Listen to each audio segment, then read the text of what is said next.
Buenas noches a todos, muchas gracias por la paciencia. Aquí estamos entonces con el presidente Álvaro Uribe y con su equipo de abogados, a quienes agradecemos de corazón todo lo que han hecho en el día de hoy. Presidente, Colombia con usted. Muchas gracias, señora directora del partido, doctora Nubia Estela Martínez. Muchas gracias a pesados, apreciados compañeros del Parlamento, líderes y funcionarios del Centro Democrático. Muchas gracias, doctores Jaime Granador, Jaime Lombana, Juan Felipe Amaya, el doctor Daniel Taboada, el doctor David Espinosa, el doctor Víctor Mosquera, María del Rosario y Paloma Gance por aquí, sí. ¿A dónde está Paloma? A ver si bien. Paloma y el doctor Remberto. Muy apreciados asistentes, muy respetados usuarios de las redes, muy distinguidos comunicadores. Quiero agradecer a todos. Primero, las generosas palabras del presidente Iván Duque, que me ha distinguido con su amistad y con su confianza. Quiero agradecer al equipo de abnegados abogados y quiero agradecer a todos ustedes, compañeros, empezando por mis compañeros del Parlamento, la señora directora del partido, por la solidaridad, y a tantos colombianos que me han expresado inmensa solidaridad a lo largo de estos días. Lo queremos,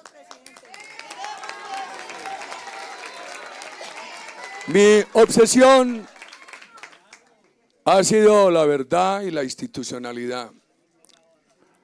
Aquella noche de 2010, cuando desde Barranquilla le hablé a los colombianos y di mi reacción a la sentencia de la Corte Constitucional que declaró inexequible la ley que permitía un nuevo referendo a ver si el pueblo colombiano aceptaba que yo presentara nuevamente una candidatura, sin discutir la sentencia, dije que la acataba, que la respetaba, sin entrar a discutir la orientación política de ese fallo. La circunstancia de que yo haya tenido discrepancias con algún grupo de magistrados nunca ha avanzado hasta el punto de desconocer las instituciones. A lo largo de este año he asistido a la justicia cuántas veces he sido requerido a lo largo de estos años, a la Corte Suprema, a las fiscalías, etc. El señor magistrado que condujo hoy la indagatoria, que me indagatorió, procedió en el cumplimiento de su deber. No tengo queja y creo que él debió percibir mi respeto a la justicia y mi afán por la verdad. Una cosa es que algunos pensemos en esa reforma a la justicia que hace algunos años nos iluminó Paloma Valencia. Otra cosa es que desafiemos las instituciones. Por favor, la misma noche cuando él no ganó el referéndum, el plebiscito, nosotros, en lugar de desafiar las instituciones, lo que propusimos fue un acuerdo nacional. Nos pareció de la mayor gravedad que el gobierno de entonces enmendara el plebiscito perdido, no con otro plebiscito, no con una consulta al pueblo, sino con una proposición en el Congreso, finalmente avalada por la Corte Constitucional.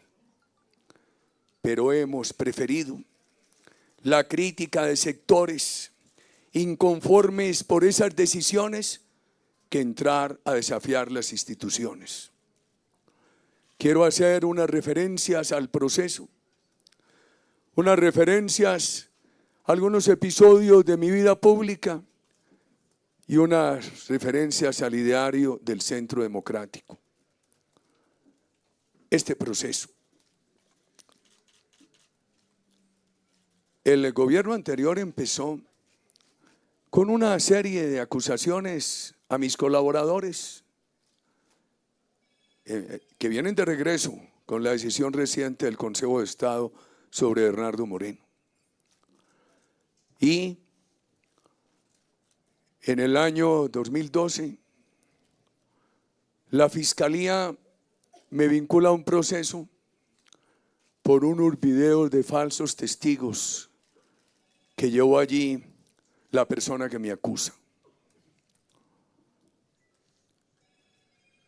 Por intermedio de mis abogados, presentamos una denuncia contra esa persona a la Corte Suprema de Justicia, porque estaba probado que una ONG cercana a esa persona le pagó a la familia de la persona que se prestó para ser testigo falso.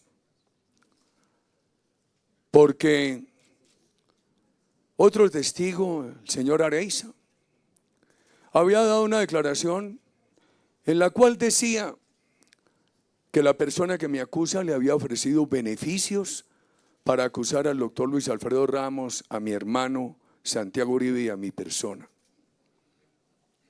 Sustentamos en ese par de hechos la denuncia contra la persona que me acusa, 2012. Después dijeron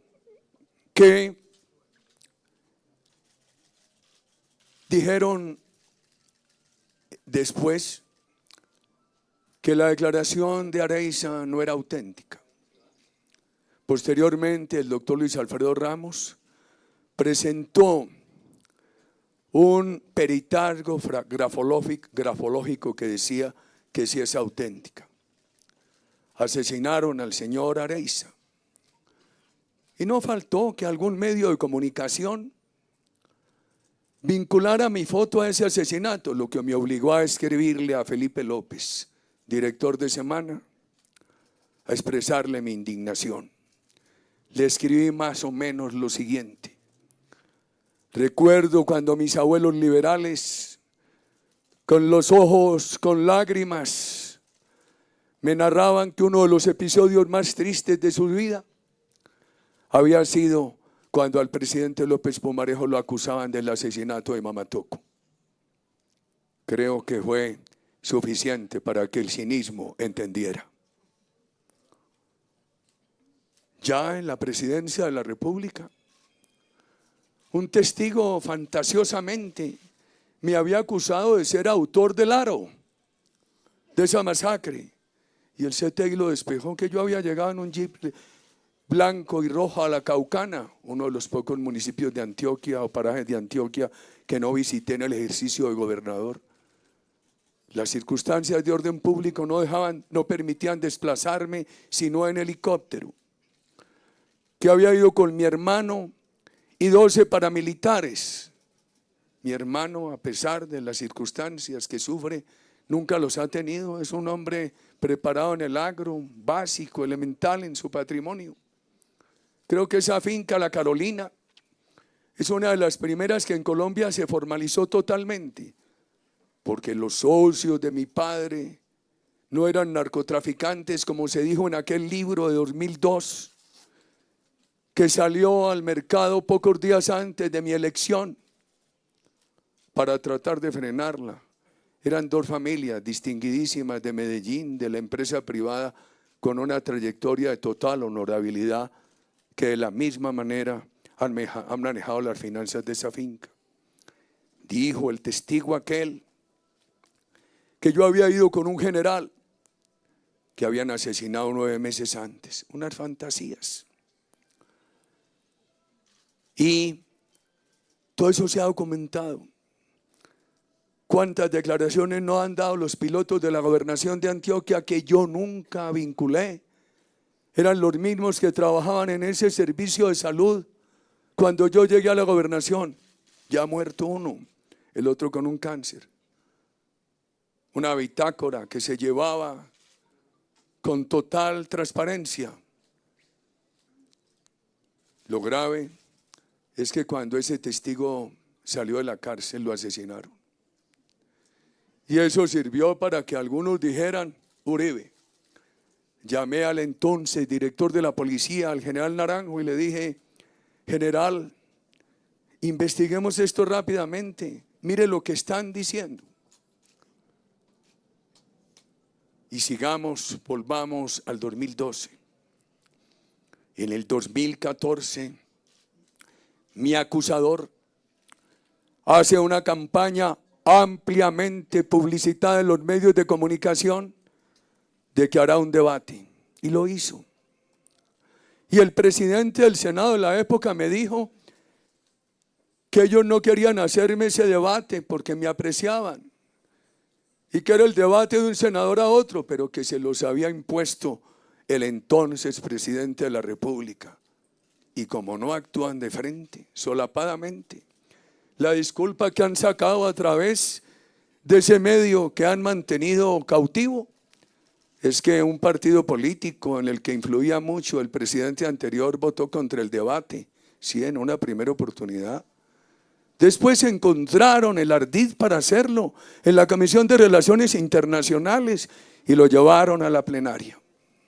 Lo hicieron, un debate contra mi honra.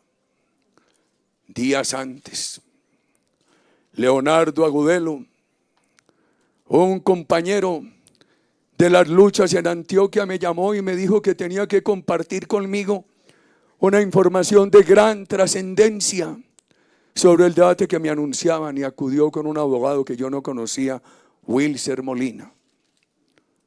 Wilser me expresó: mi familia lo quiere, mi padre dice que usted le ha servido muy bien a Colombia.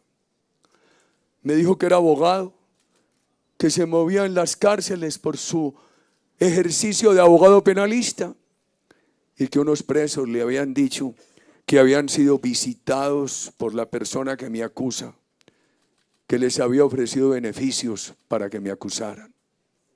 Le dije: tráigame esas declaraciones. Se recaudaron transparentemente a través de investigadores debidamente acreditados, y de frente, el mismo día del debate, pedí permiso en la Corte, en el Senado, y me fui y la radiqué. 2014, la radiqué en la Corte Suprema. Como también radiqué un papel grueso de folios que llegó allí, donde acusaban de haber recibido dinero del cartel de Cali a una persona que hasta la víspera de la elección parlamentaria quiso estar en la lista del Centro Democrático, apareció de cabeza de lista de la U y procedió contra mi persona, que era el amigo de la víspera, con la crueldad del recién convertido. ¿Cuánto no investigó la Corte de dónde había surgido ese papel? Y terminaron diciendo que esos pagos del cartel de carro a esa persona estaban prescritos.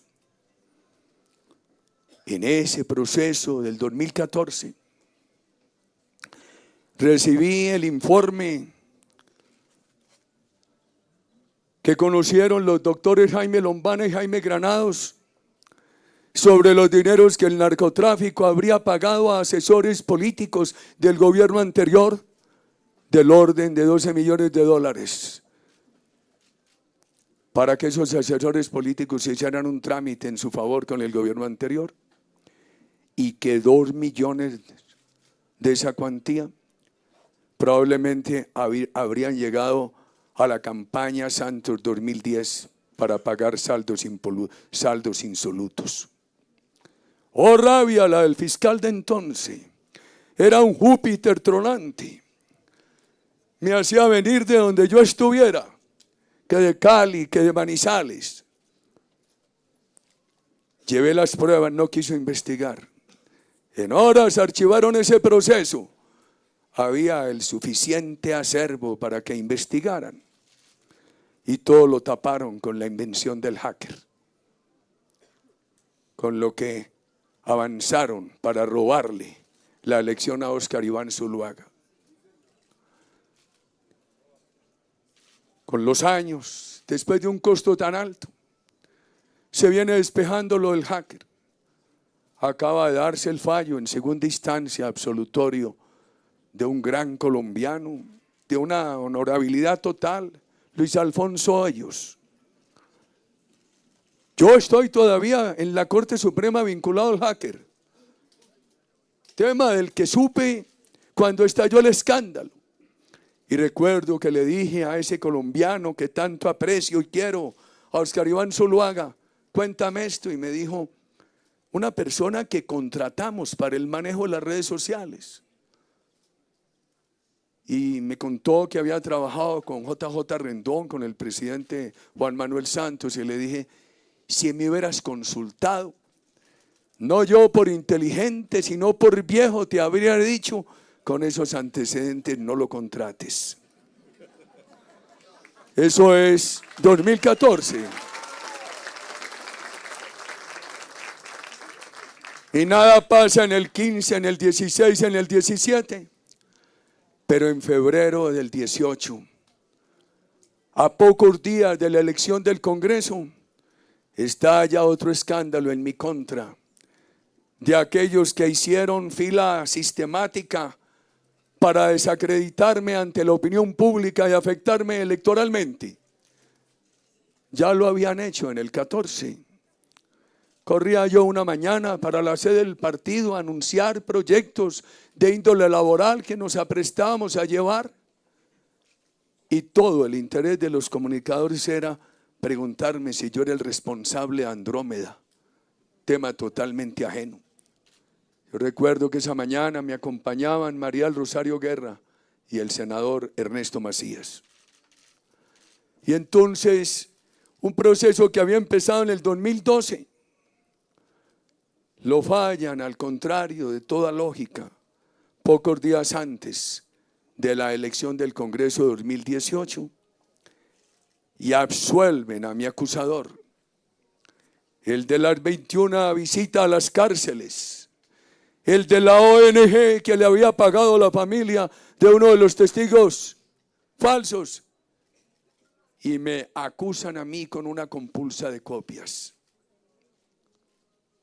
Entonces, por la circunstancia de recibir yo unos testimonios por escrito y de llevarlos a la Corte Suprema, yo estaba manipulando testigos. ¿Y qué daño electoral me hicieron? Eso hizo parte de esa cadena de acusaciones. Yo recuerdo que paseaban por los medios de comunicación a paramilitares, sus relaciones con Uribe. Y el uno contestaba, no lo conozco. El otro decía, no estuve de acuerdo como manejó el proceso con nosotros, pero ningún acuerdo, ningún compromiso hicimos con él. Todo, no se le asignaba importancia a nuestras propuestas, sino al escándalo que afectó a este partido con no menos de 1.800.000 votos, como lo detectaron los estudiosos de opinión pública en Colombia. Y entonces entramos al proceso. Y aquí viene una parte. Surtía la elección parlamentaria y el daño hecho. Todo apuntaba a afectar al presidente Duque a través de deteriorar mi reputación. Y vamos conociendo de una serie de personas que yo nunca pensé en ir a buscar y que debí mandar a que constataran, corroboraran testimonios de esas personas por las informaciones que a mí me llegaban. Recuerdo que aquel día de la compulsa, de la absolución a mi acusador y de la injusta compulsa contra mi persona, puse un Twitter en el cual dije, invito a los colombianos que conozcan de testigos manipulados en mi contra que informen, y a los que sepan de conductas mías violatorias de la ley, que lo digan. Y empezó a fluir en el barrio La Floresta de Medellín. Pocos días antes de elecciones, me dice el diputado Roque Arismendi: tengo que decirle una cosa muy grave, porque Juan Carlos Sierra el Tuzo en Miami le expresa a algunos interlocutores que a él lo visitaban en la cárcel, su acusador, fulana y perano, y que su acusador le ofrecía beneficios para que lo acusara a su hermano y a usted. Eso se le informa a la corte. Le pedí a la corte que le recibiera declaración. No se la recibieron. No se la recibieron. ¿Cuál es la constante de todo esto? Que yo no me invento ir a buscar un testigo al otro. Envío a alguien, es a corroborar información. Por eso surtió lo de Juan Carlos Sierra. Y allá fue el abogado Diego Cadena. Y finalmente Juan Carlos Sierra dio una declaración que reposa en la corte a una investigadora de los Estados Unidos a quien contratamos para ese efecto, la señora Lisi, ex CIA. Y esa declaración se allegó a la corte, pero la corte no le tomó declaración. Todo lo que yo busqué fue afanosamente la verdad. La defensa del bien superior de mi honra y el pedido de que la justicia, por el bien superior de su respeto, investigara. Pero la justicia concluyó en el llamamiento a indagatoria que la información que yo le enviaba era para inducirla a error y que eso estaba configurando un delito de fraude procesal. Estamos en el año 2018. Recuerdo que en el año 2016 fui a una audiencia del doctor Andrés Arias en Miami, porque en 2011 en una conversación telefónica desde México le dije al presidente Santos que Baclet era el enlace de Venezuela del gobierno Chávez con el narcotráfico, que por favor no lo extraditara a Venezuela, que allá le aplicarían el modelo cubano de cárcel, que allá lo torturarían para que no afectara al régimen, o lo premiarían si era cómplice con el régimen. El presidente Santos me dijo que lo tenía que extraditar a Venezuela porque con Venezuela había tratado de extradición y no con Estados Unidos. Le dije: presidente, usted fue ministro 3 años. Usted sabe que en Colombia no hay tratado de extradición con Estados Unidos. No es aplicable porque la ley ratificatoria fue declarada inexequible. Y le agregué: en el gobierno que yo presidí extraditamos casi 1.200 personas basados en el Código de Procedimiento Penal. Yo capté, percibí que había un acuerdo con Chávez y que de por medio estaba el tema FARC. Bueno, esa batalla se perdió, lo extraditaron a Venezuela y hasta ahí llegó el testigo. Lo amordazaron al mejor estilo de los sistemas comunistas. Pero meses después, el mismo gobierno que dijo que no había tratado de extradición con Estados Unidos para justificar el envío de Baclet a Venezuela, dijo que sí había tratado para justificar el pedido de que extraditaran a Arias de Estados Unidos a Colombia. Y yo le remití una nota al juez norteamericano en la cual le digo: ¿por qué no hay tratado de extradición? Y me citan a esa audiencia, llego allí y me dicen finales de 2016 que la audiencia es a las 4 de la tarde, que el juez me permite hablar con Andrés Arias a las 3:15. Y un hombre joven, fornido, alto, moreno, me sube a un piso elevado de una corte en Miami. Abren una puerta, aparece una cámara oscura. De pronto prenden las luminarias y está Andrés Arias con vestido de preso, sentado, con 2 o 3 guardias que lo cuidaban. esposado de pies y manos. Me muestra el dorso de sus pies y me dice, mire cómo están, lacerados, llenos de llagas. Me cuenta que la cárcel queda al otro lado, que tenía que caminar por un sótano para llegar a la corte y que caminaba esposado de pies y de manos.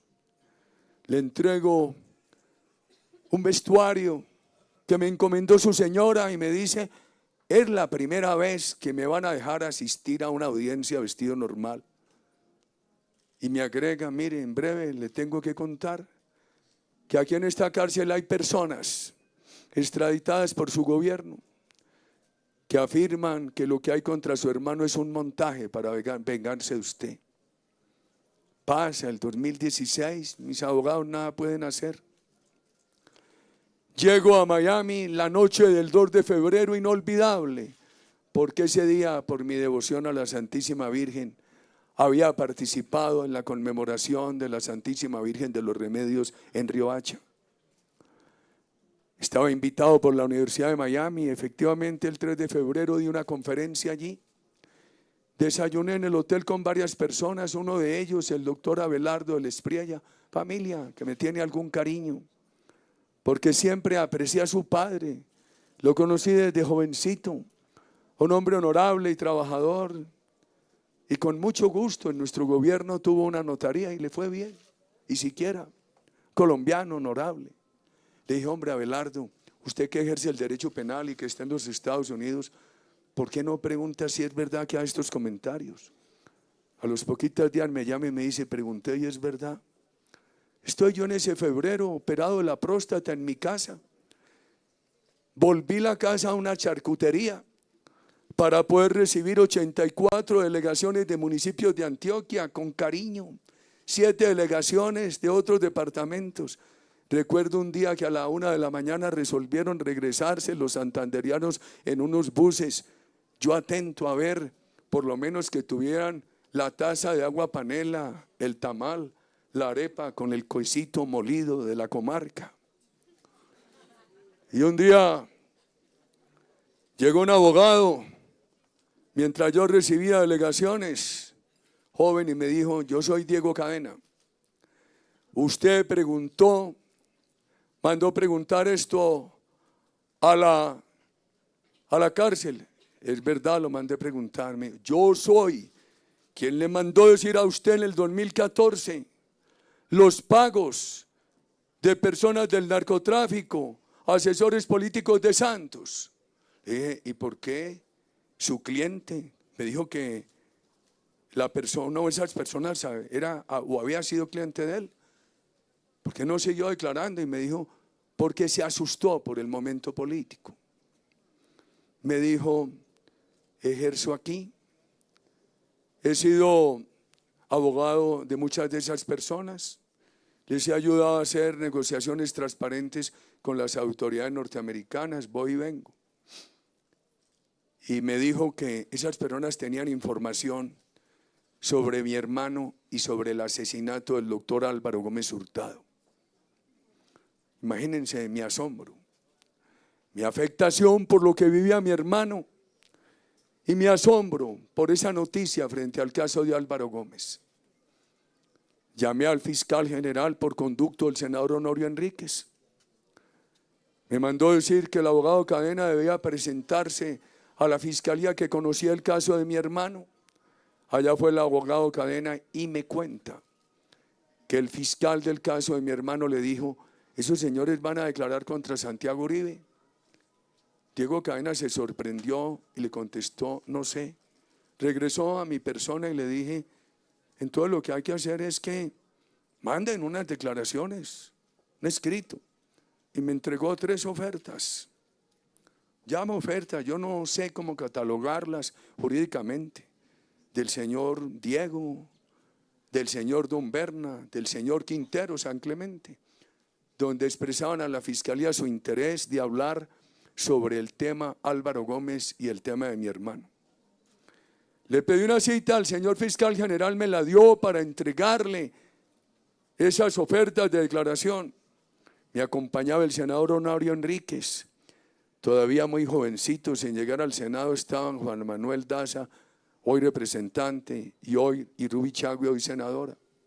En el momento que yo conversaba con el fiscal estalló el escándalo del cartel de la toga. Y les dije, siempre que vengo a la fiscalía, yo le doy la cara a los periodistas y les digo a qué vengo. Esta noticia se va a morir, pero la voy a dar. Este es el video. Yo salí de la fiscalía y expliqué a qué había ido. Después me llamaron para darle la declaración de todo eso a la fiscal del caso de Álvaro Gómez. Allí fui y le dije a Diego Cadena, usted me acompaña, porque yo no quiero faltar a la verdad. Yo le voy a narrar todo esto a la fiscalía. Me recibió el fiscal, la vicefiscal, me sentaron con la fiscal del caso de Álvaro Gómez Hurtado. Llegó el doctor Enrique Gómez Martínez, abogado de la familia. Se narró todo eso, hay reposo en la fiscalía. Esta mañana, cuando el fiscal, el magistrado que dirigió, que me indagatorió, me preguntó, dije, toda esa historia está en la fiscalía, pero se la voy a repetir y se la repetí. Volvamos a las constantes. Un día me busca un boyacense importante, un hombre bueno, Hernando Torres Barrera. Me dice que requiere hablar conmigo. Me aborda en el Congreso un 9 de abril cuando en sesión conjunta se adelantaba el orden del Día de las Víctimas. Y me dice, vea, mi familia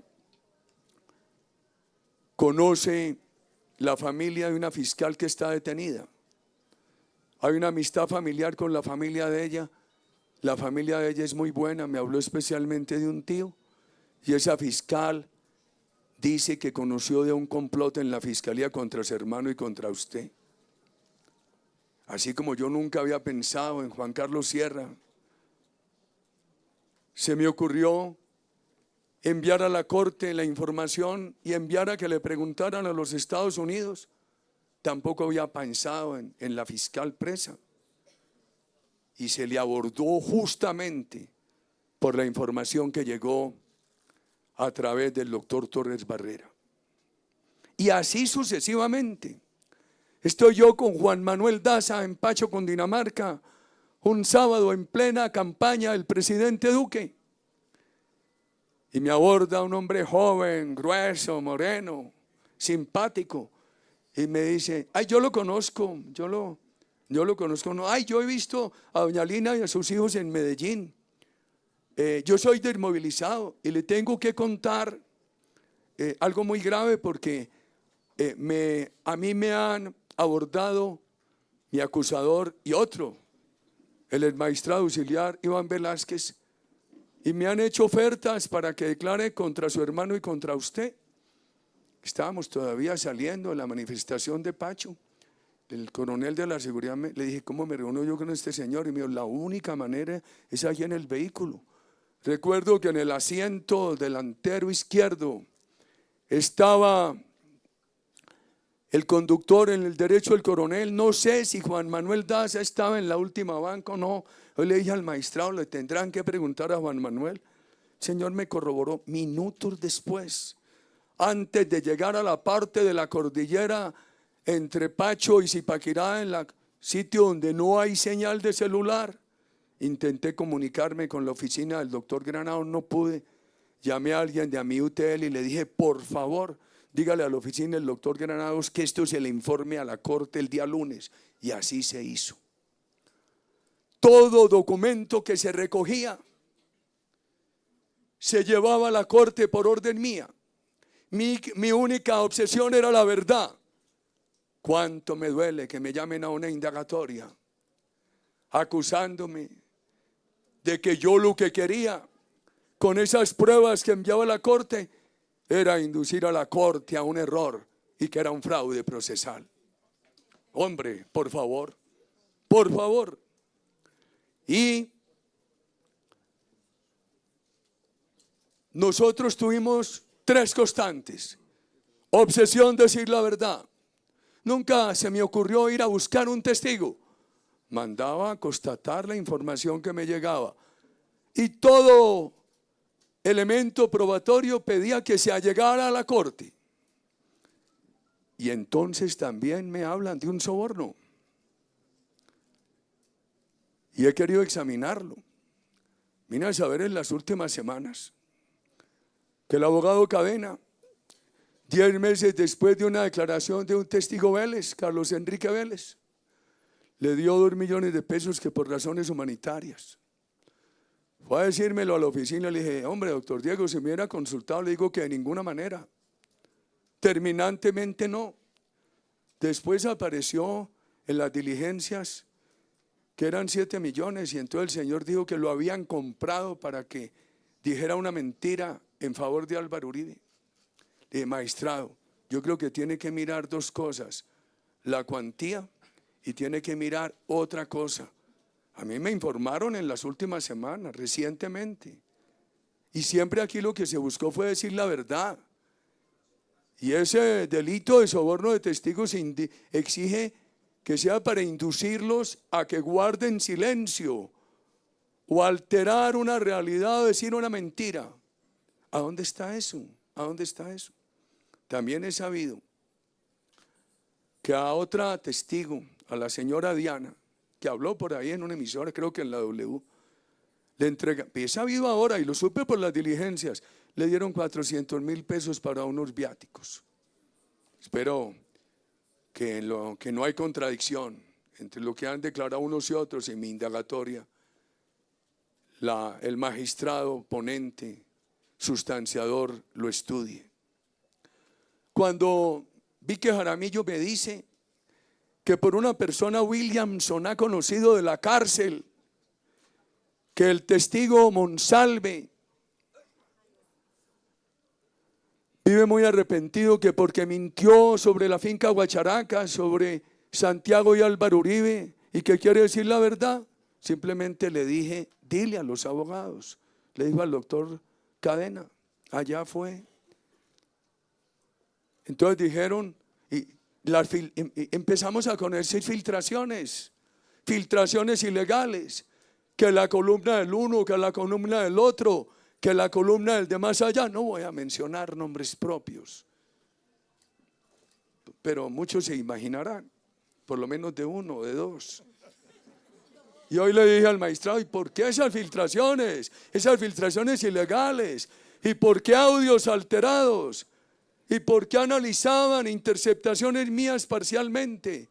¿Y por qué cuando converso con Sergio Araujo y él me dice que hay que proceder con rapidez para que no borren pruebas, al transcribir eso ponen todo lo contrario, que lo que debíamos era borrar las pruebas?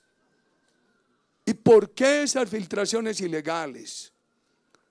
Y entonces aparece que había un concierto de mis abogados.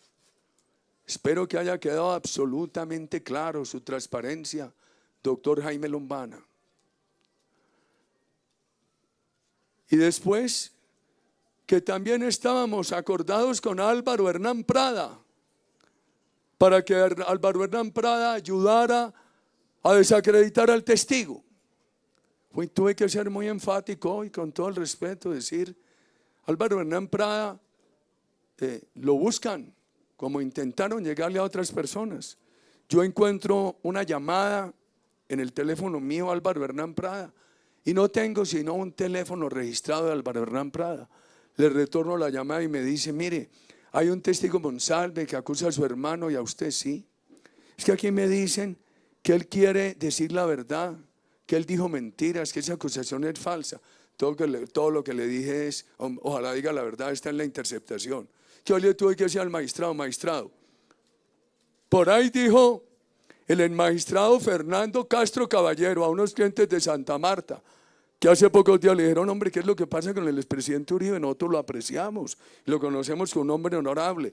Y el magistrado Castro Caballero dijo, lo que pasa es que hablaba a través del teléfono de un bandido. Yo no hablo y no a través de mi teléfono, no tengo sino uno, de pronto el más público de Colombia.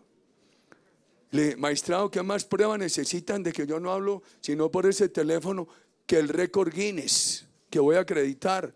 ¿A quién le han hecho en 100 días 21,000 interceptaciones? Eso da más de 200 por día. ¿A qué horas habría tiempo de dar lugar yo a más de 200 interceptaciones por día y adicionalmente a manejar una línea paralela? Las cosas que se decía un sector de la Sala de Casación Penal van saliendo a la luz pública, como esto del magistrado Fernando Castro Caballero. Álvaro Hernán Prada no ha hablado conmigo sino por una línea, una sola que está registrada. Le he magistrado a lo largo de mi vida. Nunca a jóvenes que han trabajado conmigo en todas partes y a esta juventud que está en el partido, nunca la he inducido a un delito ni a una mentira. A mí me duele que aquí afecten a Álvaro Hernán Prada. Lo único que hizo Álvaro Hernán Prada fue de buena fe decirme esto. Yo le contesté, ¿cómo están las interceptaciones? Ojalá digan la verdad. Después las filtraciones llevaron que a una columna de Guillén y del otro, y Álvaro Hernán Prada llega muy aburrido a la plenaria del Senado y me dice, mira esta columna de Guillén lo que está diciendo, alterando los hechos. Ay, murió ese tema. La buena noticia que tengo, y que eso me da un descanso, es que esta tarde llamaron de la corte a Álvaro Hernán Prada a decirle que aplazaban la diligencia indagatoria a él. Ojalá la revoquen. Ojalá la revoquen.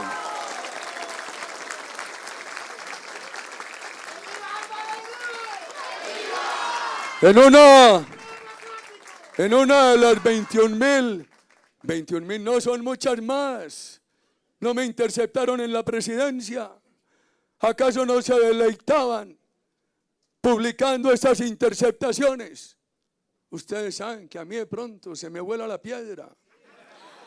Y entonces un joven de Armenia que me había ayudado mucho en la campaña, me dijeron, cuidado con la mechuda, que está en conductas que creemos no son transparentes. Y me enardecí, porque yo no me robé un peso. Yo he cuidado los recursos del Estado con pulcritud y con austeridad. Me enardecí, un día me dice Fabiola, la secretaria, llama a la mechuda, pásemelo. Hombre, yo le dije una palabra y le dije que le iba a dar en la cara. Y se me zafó esa palabra, no se la debía decir. Y le dije, yo nunca le he dado a usted ejemplo. Él me juró y me requeteó. Eso lo sacaron al aire. Como sacaron al aire, yo sé que tienen más interceptaciones con el presidente de la Corte entonces que demuestran que yo nunca llamé a la Corte a abogar por un senador o por otro. No publicaron sino una llamada, las muchas interceptadas. Por fortuna, cuando uno actúa de buena fe, Dios lo protege. Esa llamada me favorecía. Interceptaciones muchas. Muchos colombianos me dicen, yo necesito hablar con usted, deme una cita, hombre, ¿a qué horas? Mira, yo salgo del Senado a esta campaña, háblame por teléfono, es que usted está interceptado. Le digo, es verdad, seguramente este teléfono está interceptado, pero nosotros no vamos a hablar de delitos, dígame tranquilo. Un día me llama Diego Cadena a raíz del caso de Monsalve, porque yo le dije, sí, vaya a hablar con él con esta información de Vicky Jaramillo, ya vi que se lo había dicho. Y me dice que está en la interceptación, que ya le informaron que la carta de Monsalve, donde iba a decir toda la verdad, está lista, pero que a Monsalve dice a él lo condenaron por un delito que no cometió y que él, Diego Cadena, cree que como abogado le puede estudiar una acción de revisión. Yo le digo, pues si usted cree que eso es procedente en su fuero de abogado, usted hace las cosas bien, estúdienlo, háganlo. Nunca se hizo. Cuando eso es soborno, es que el derecho penal es muy claro. El soborno tiene que ser para que el testigo no hable, o para que cambie el testimonio, para que diga una mentira, para que altere la verdad. Y nuestra obsesión era la verdad. A lo que sí le presté yo toda la atención fue que me dijo, no, está pidiendo seguridad. Él dice que por esto que dice frente a su familia lo matan, la gente que odia a su familia y a usted. Y le dije, pues que la pida públicamente, a la corte, a las autoridades competentes, y yo la refuerzo porque eso es muy grave. Esa es mi disposición. por mi cabeza pasaron Villalba, por mi cabeza han pasado recordando los episodios, lo de Areiza, etcétera. Tenía yo razón. A los pocos días la Corte Suprema produjo un comunicado diciendo que había trasladado a Monsalve, que lo había trasladado a una casa fiscal porque corría riesgos de seguridad. Y ahí mismo un sector de la vida colombiana dijo, claro, amenazado por Uribe. Y miren en qué se quedó. Hay otra interceptación donde el abogado Cadena me llama y me dice, acabo de reunirme con la médica mujer de Monsalve por fuera. Le dije, ¿cómo te vas a reunir con ella y por fuera? Yo no aceptaba eso, Diego. Me dijo, aquí tengo la grabación. Vino terminantemente a decirme que qué era lo que nosotros le exigíamos a Diego, a Juan Guillermo. Y le contestó, me dice Diego Cadena, nada, absolutamente nada. Lo único que le hemos pedido es la verdad. ¿Y qué es los beneficios que a ustedes le van a dar? Dijo, absolutamente nada. Eso está interceptado. Está interceptado para que se mire lo del soborno. A mí sí que me preocupa el tema de la seguridad. La persona que me acusa tramitó un asilo y tienen asilada en el extranjero a esa señora con el supuesto de que estaba amenazada y amenazada por Álvaro Uribe. Queridos ciudadanos, ¿ustedes se imaginan que yo hubiera tramitado esos asilos? ¿Ustedes se imaginan que yo hubiera llamado 21 veces a una cárcel? ¿Ustedes se imaginan que una ONG cercana a mí le hubiera pagado a la familia de un falso testigo? Queridos amigos, no. Ahora yo sí quiero decir lo siguiente. A mí me parece muy grave que hubiera llegado hasta donde llegó la discusión que yo tuve con un sector de la Corte siendo yo presidente. Este es un tema que algún día habrá que manejarlo en la academia con tranquilidad. Porque algo que me preocupa de la juventud colombiana es lo que aquí decía el domingo en la noche nuestra aspirante al Consejo, Laura Medina, que fue a un debate en la Universidad de los Andes. Quien estudia en la Universidad de los Andes tiene una gran oportunidad. Ese es un privilegio. Y que ya no permitieron el debate, sino que le insultaron. Pero que la ciudadanía del barrio Kennedy sí permite el debate. Bueno discutir en la Academia Colombiana estos temas. Y estamos dispuestos a hacerlo, queridos ciudadanos. Entonces, ¿qué pasó en aquel momento con el magistrado Gómez Quintero? Produjeron una sentencia en la cual decían que los delitos políticos, el delito político de sedición era inaplicable a los paramilitares porque ellos no tenían finalidades políticas que sí tenía la guerrilla. Yo le dije al magistrado Gómez Quintero, magistrado, que yo intervenga en el tema no es afectar la autonomía de la Corte. Si bien ustedes tienen que dictar sentencia, yo soy el responsable de este proceso, de la seguridad y de la desmovilización de todas estas personas paramilitares y guerrilleros. Le dije, yo no estoy de acuerdo con el delito político en un país donde no hay delitos de opinión. El delito político es un atenuante de los delitos de opinión, pero ya que lo hay, que apliquemos ese delito a guerrilleros y paramilitares. Le dije, todo grupo terrorista se escuda en un ideario, en una concepción ideológica, en una doctrina. Si bien los unos pueden decir que su doctrina es cambiar el orden económico, los otros pueden decir que su doctrina es autodefenderse o defender el orden económico. Hombre, una discusión de esa que amerita hoy el escenario de la academia hace tantos años. Y a donde le escalaron, que una pelea con la Corte. Cuánto me duele lo que dijo el magistrado Castro Caballero hace pocos días. Cuánto me duele que en plena campaña electoral del presidente Duque, el rumor en los medios informados de Bogotá era que pronto me meterían a mí a la cárcel. Y el único que no estaba enterado era yo. Cuánto me duele que el magistrado Barceló le hubiera dicho a Semana que me iba a indagatoriar y a Néstor Morales y que yo lo hubiera sabido a través de Gonzalo Córdoba. ¿Cuánto me duele que Jaime Granador me hubiera contado que en el Club Nogal el periodista Néstor Morales le dijo que Barceló le había dicho que me iban a meter a la cárcel y me iban a indagatoriar? ¿Cuánto me duele que un grupo de colombianos que estaba en una reunión donde se encontraba la anterior ministra de Justicia hubieran salido conmovidos de esa reunión porque el presidente de la Corte Constitucional, el doctor Linares, les dijo que el doctor Barceló le había comunicado que me iban a meter a la cárcel?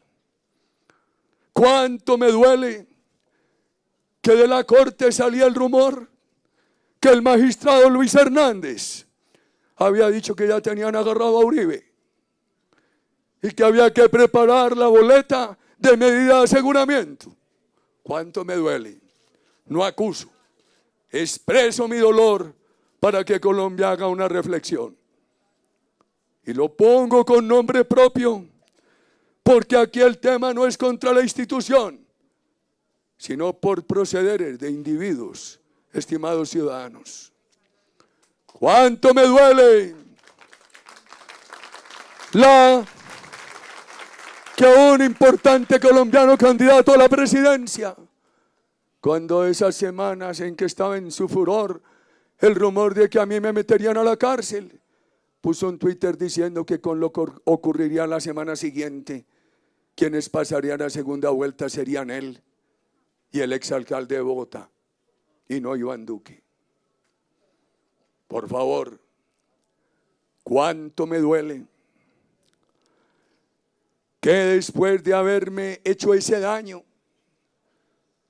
de cambiar una denuncia que yo había hecho en el 2012 y en la elección del Congreso de 2018, utilizarla para decir que yo manipulaba testigos y compulsarme copia y dictarle un favorecimiento a través de un inhibitorio, de una absolución equivalente en el momento a mi acusador?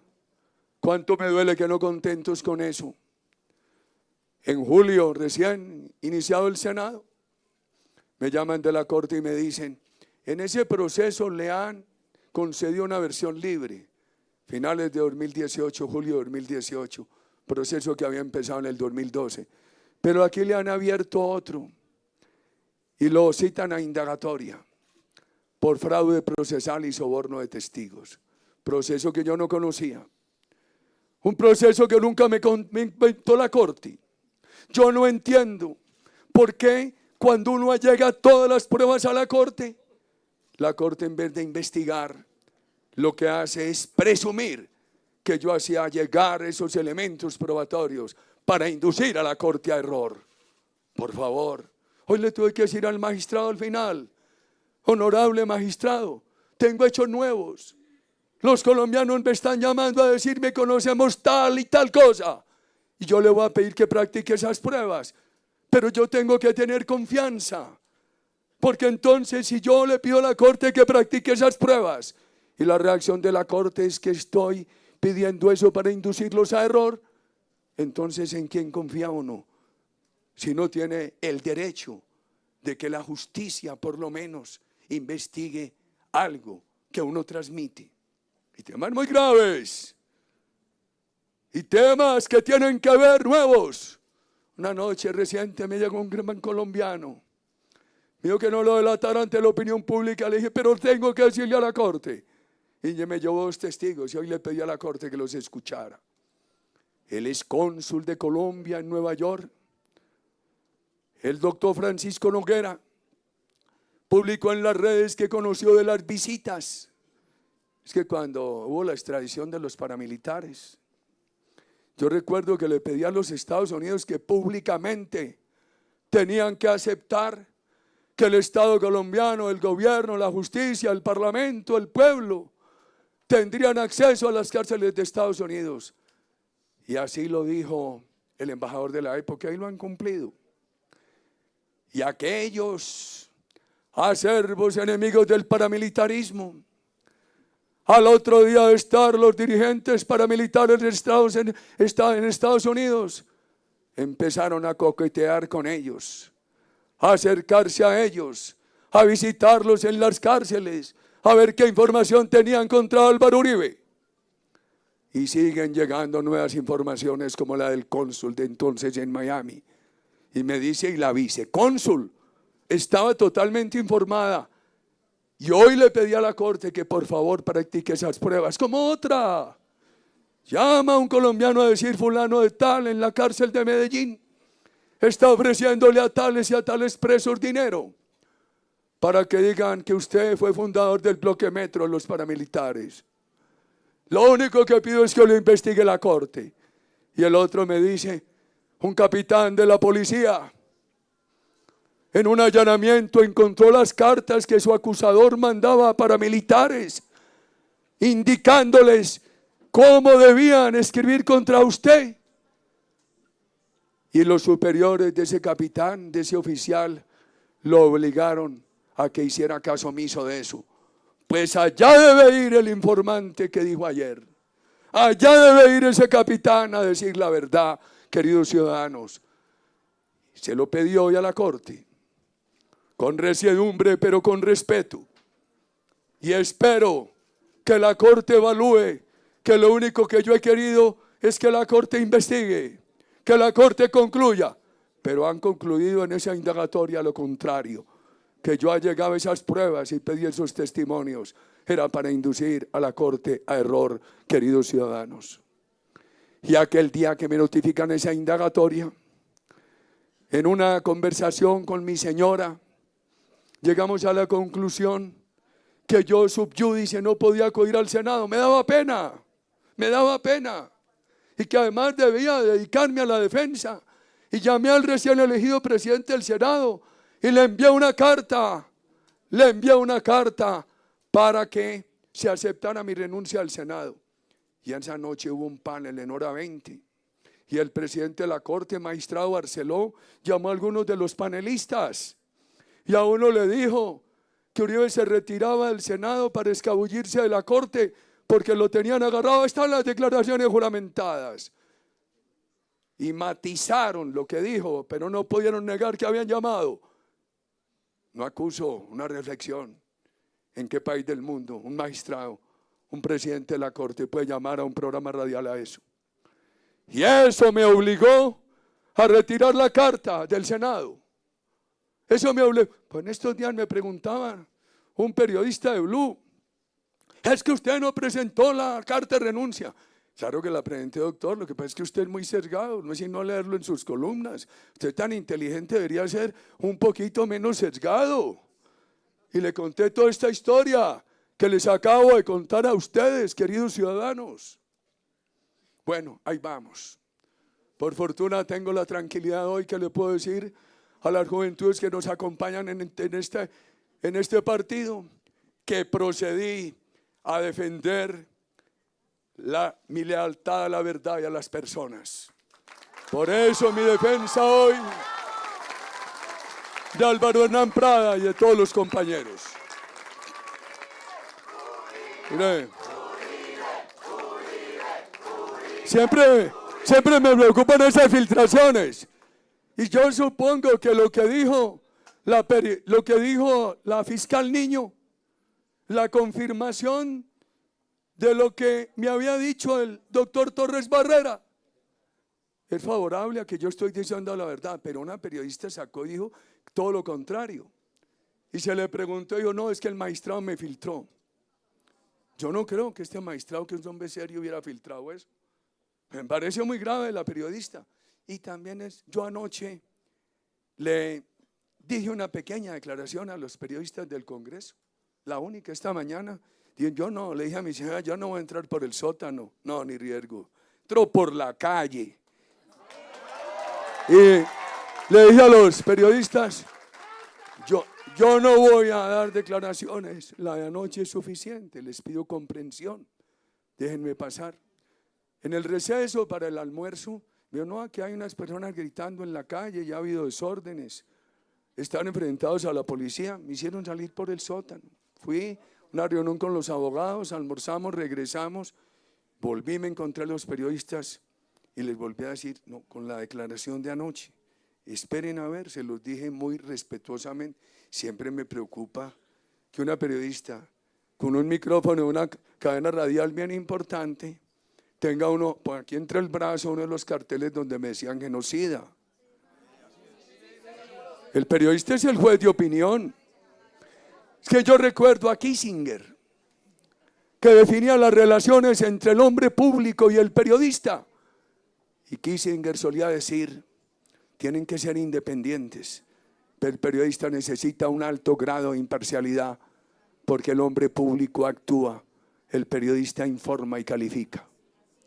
El periodista, que es juez de opinión o fiscal de opinión, tiene que tener casi la misma imparcialidad que tienen que tener los administradores de justicia.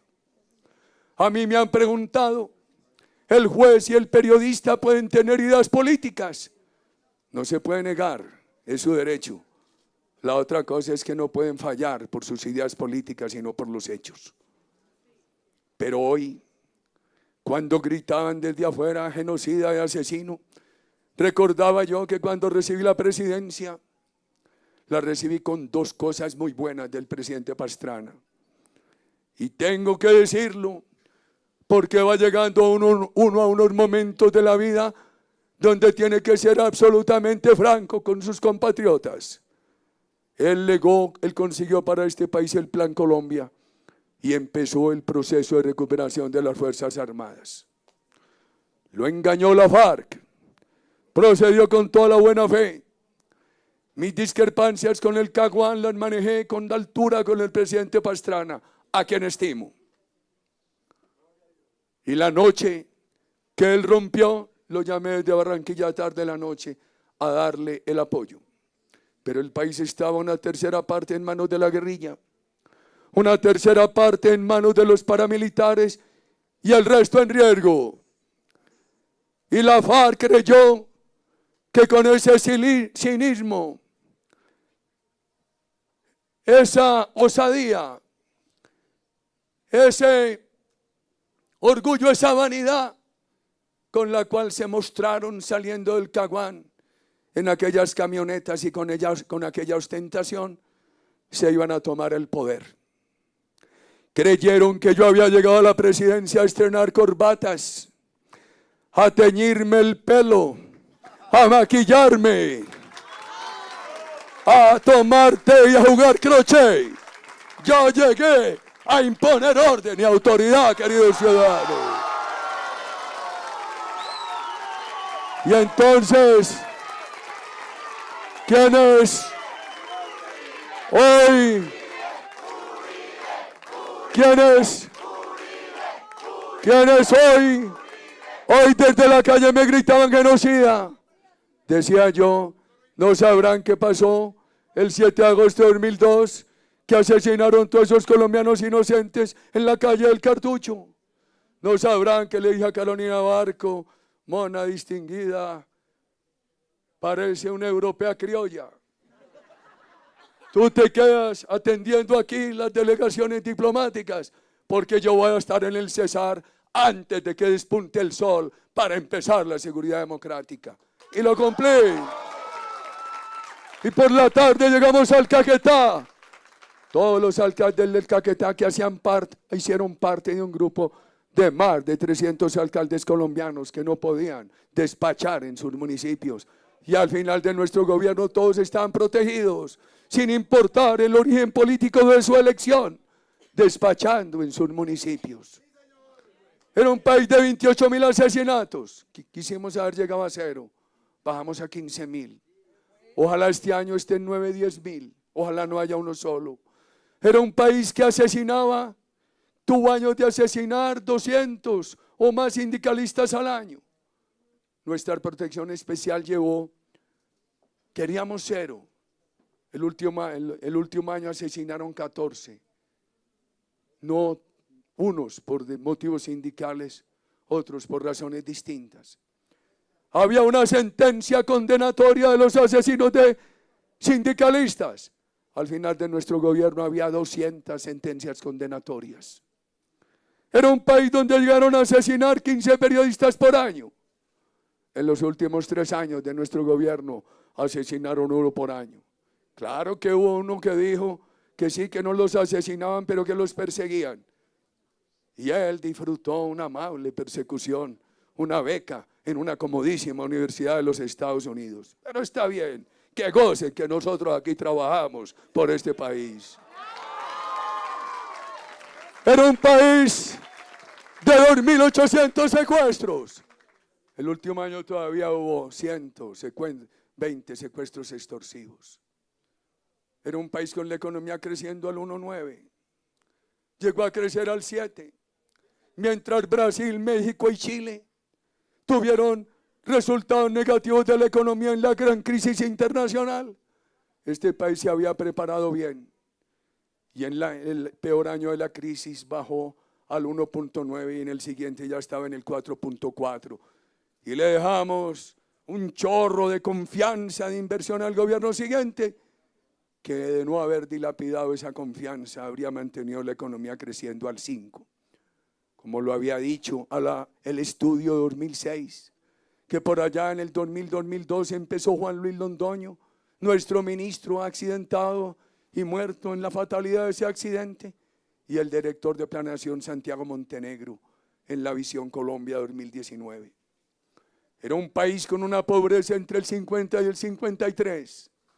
Nos propusimos bajarla al 35, se quedó en el 37, porque la crisis de la economía internacional, el problema de las pirámides del narcotráfico y el cierre del mercado de Venezuela no nos permitieron acelerar más la bajada de la pobreza. El país no quedó perfecto, pero iba por buen camino. Por eso, esa enorme cantidad de votos por aquel candidato que ganó las elecciones de 2010. No, a él le faltó fue contabilidad, saber de dónde salían los votos y haber trabajado en consecuencia. Lo que pasa es que los políticos no pueden darse el lujo de ignorar las sumas y las restas. También hay que aprenderlas, queridos ciudadanos.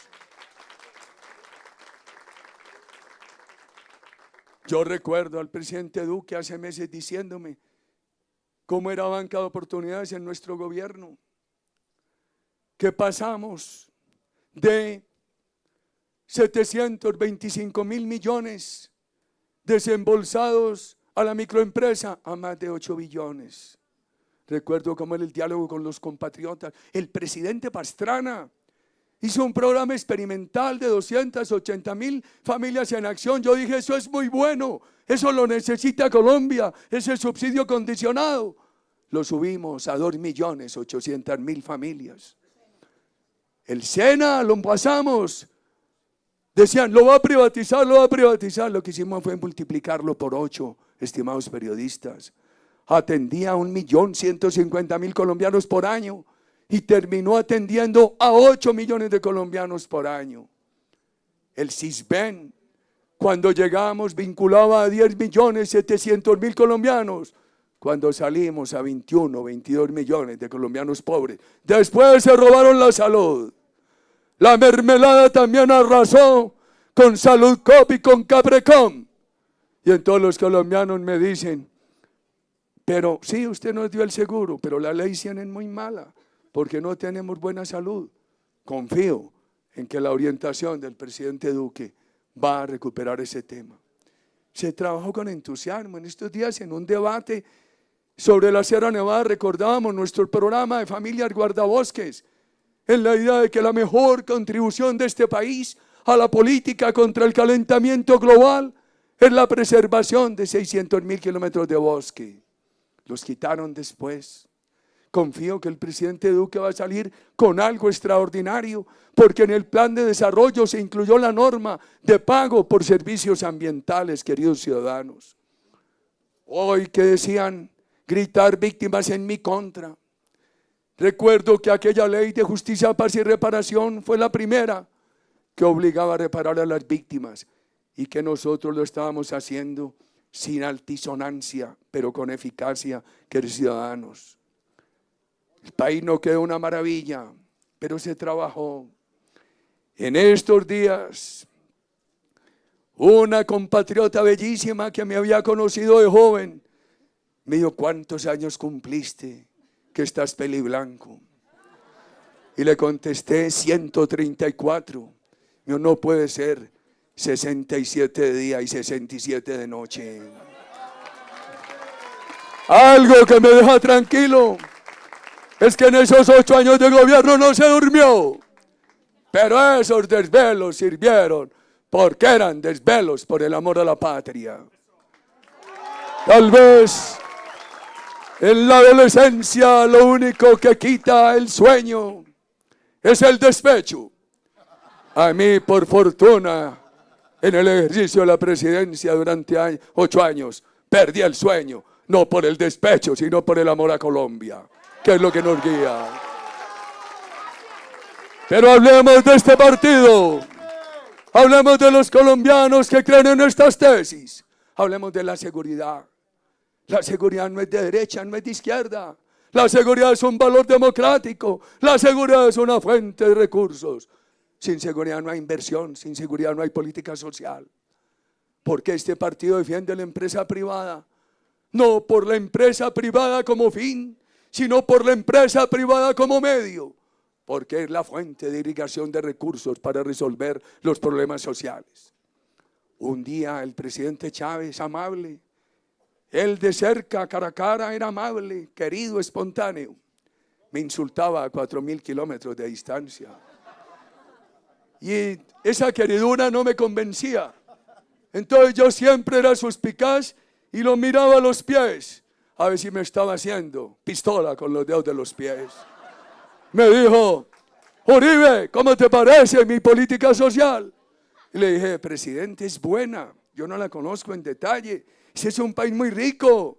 El mundo lo conoce por el petróleo y por el gas. Pero mientras nosotros tenemos aquí en esa época 114.000 hectáreas de reforestación comercial, ustedes tienen 600.000.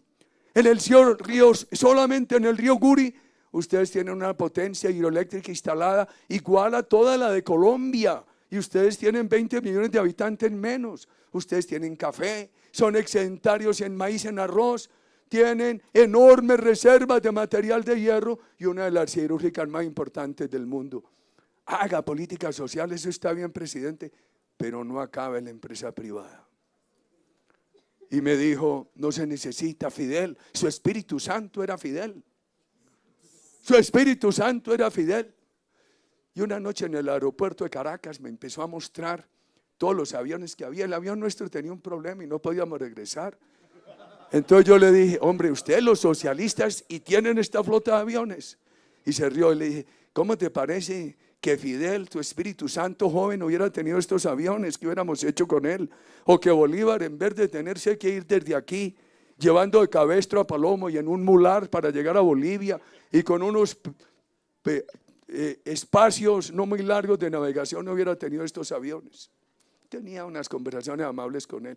Y recuerdo aquella vez le dije, no acabes la empresa privada. Si tú quieres mantener esta política social que te has ideado, sostenerla, expandirla, tienes que crecer la empresa privada. Mío, no se necesita. Me agregó que Fidel le había dicho que América Latina necesitaba un consocialismo con petróleo. Le dije, no te alcanza. Este partido, queridos compatriotas que a esta hora amablemente nos escuchan ya tarde en la noche, es una barrera para que Colombia no sea una nueva Venezuela de socialismo chavista. Nosotros no somos vergonzantes en la defensa de la empresa privada, pero tampoco tememos para presentar propuestas sociales. En la última campaña repetimos insistentemente, este país necesita cero corrupción, menor gasto público, austeridad, bajar impuestos y subir la remuneración. Ojalá resulte bien la sentencia sobre la ley de financiamiento, porque como es de aplicación gradual, el país todavía no la conoce en la plenitud de sus efectos. Esa sentencia tiene unos estímulos tributarios muy importantes a la inversión.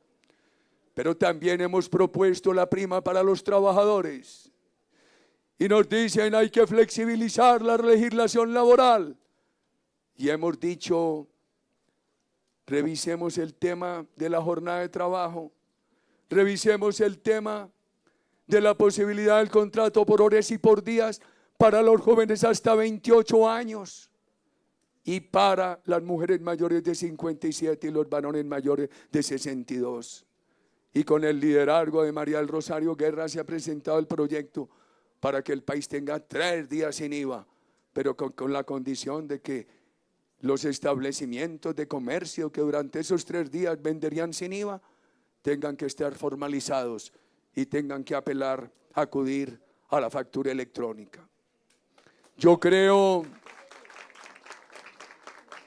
que la rigidez laboral crea desempleo.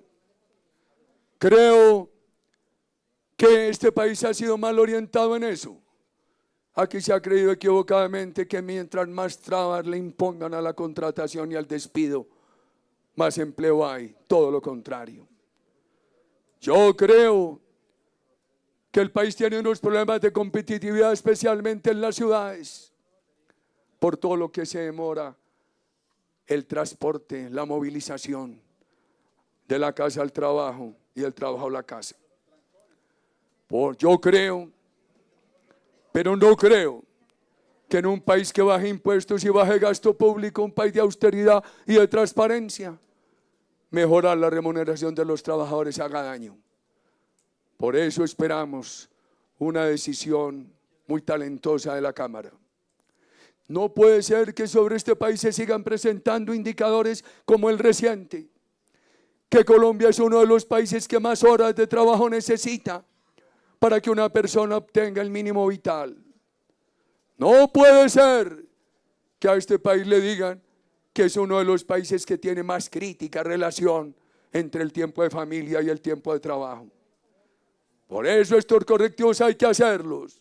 Nosotros no creemos en una economía de odio de clases, ni en una economía de egoísmo capitalista.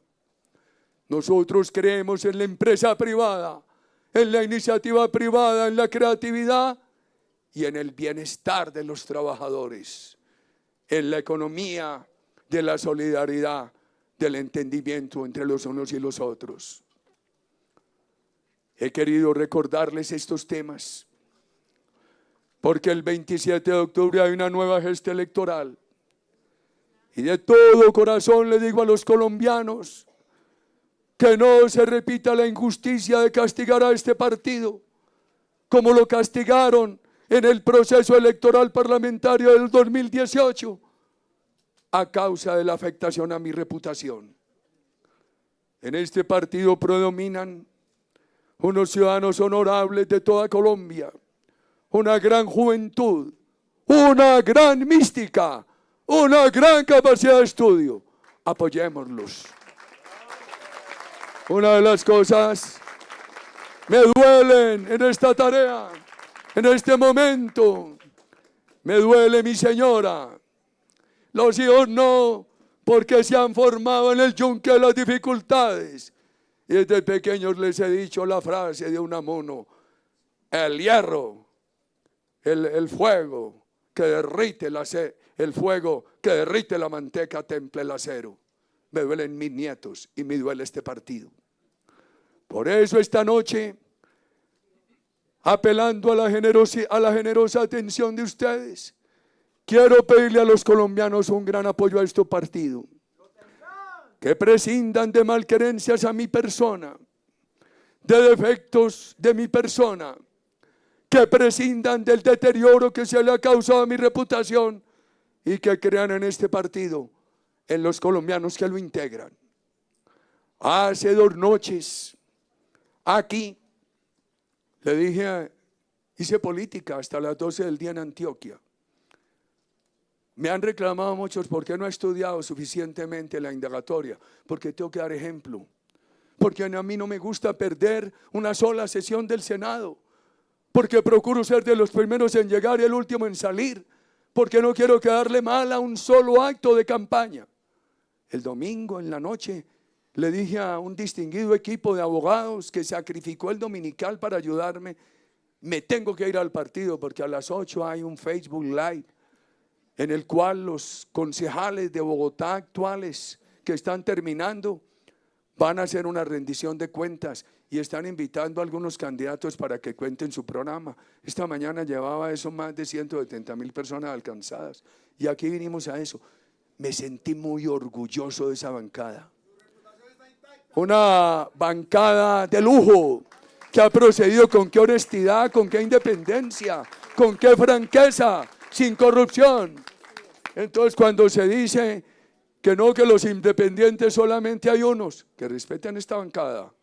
¿Cómo le ha respetado esta bancada la independencia al alcalde Peñalosa? ¿Cómo ha sido de objetiva esta bancada? ¿Cómo ha sido de imparcial? ¿Cómo ha sido de coherente? Como todas las obras que le han debido apoyar, se le han apoyado, pero también le dijeron no a la valorización. Y en la misma dirección, apoyamos a uno de los jóvenes más promisorios de la patria, a Miguel Uribe Turbay. Que por el hecho de que lo apoyemos viejos como yo, no le pueden quitar sus valores, ni le pueden afectar su carácter, su independencia, su preparación, su información, su gentileza, sus maneras humanas, ese modo de socializar con sus compatriotas. Y este domingo que viene, con la ayuda de Dios, haremos un ejercicio semejante con la bancada de concejales de Medellín. Y esta tarea que no se paralice, queridos amigos. Esta campaña la hemos adelantado con civismo, sin agresión. La hemos adelantado con altura. Vamos a incrementarla en estos pocos días que quedan para que tengamos un buen resultado el 27 de octubre.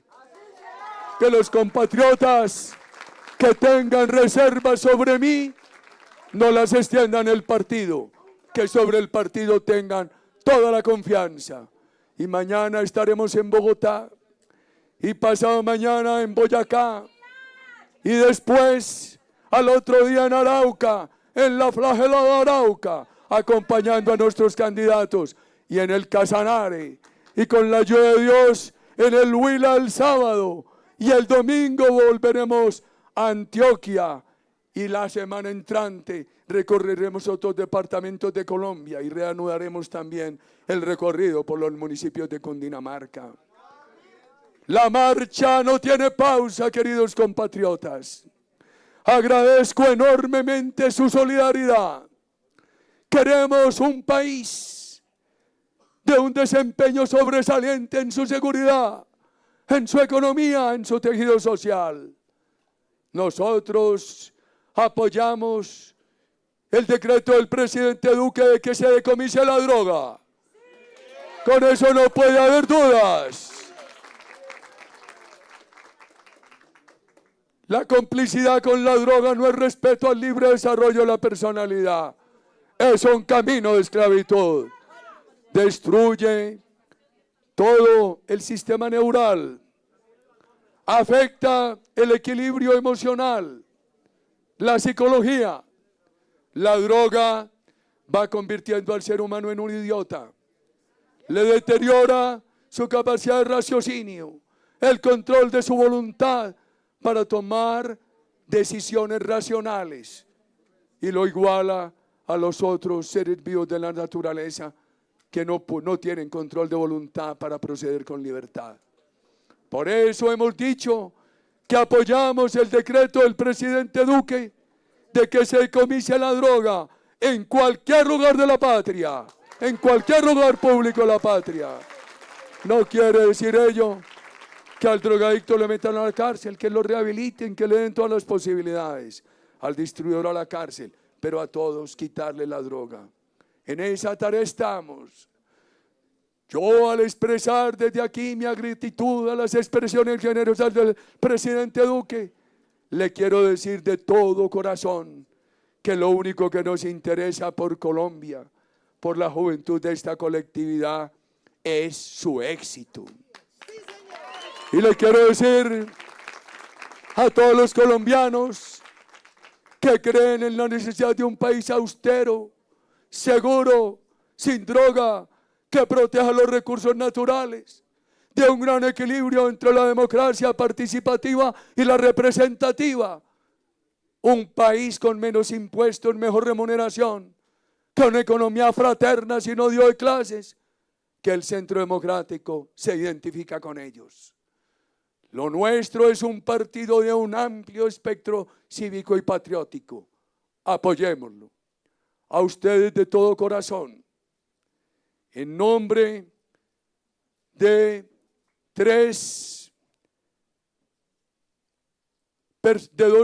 unas personas que me duelen por lo que vivo, mi señora, mis nietecitos y jóvenes del partido, a ustedes les digo de todo corazón que nos apoyen, que aquí seguiremos en la batalla.